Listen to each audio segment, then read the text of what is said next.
ल हेर्नु साथीहरू, यति राम्रो होमस्टे छ यहाँ। मजाको ठाउँ छ।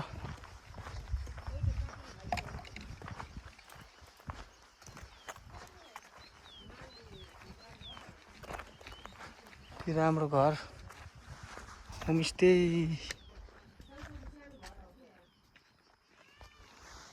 हेर्नुहोस् यति राम्रो चोर माथि टपमा यति राम्रो गाउँ छ साथीहरूलाई। हेर्नुहोला, यो ठाउँको नाम चाहिँ धावाङ गुडुरी भन्छ।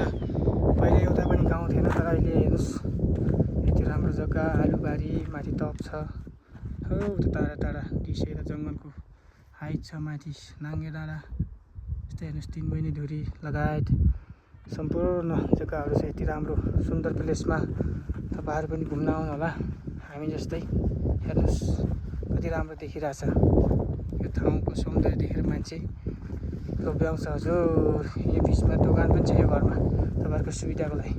पानी छ, सब सुविधा छ यसमा। है साथीहरू, तपाईँहरू यो ठाउँमा आउनको लागि कति पनि कन्जुसाइ नगरिकन आउनु होला भन्न चाहन्छु।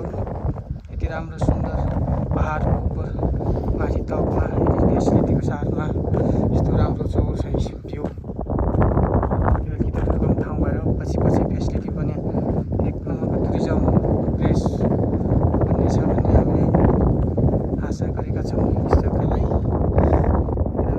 यति राम्रो ठाउँ यता हेरौँ, यस्तो चारैतिर यस्तो राम्रो ठाउँ छ। ल हेर्नुहोस् आलुबारी गाईगोठ गाउँघरको यति राम्रो सौन्दर्य ठाउँ।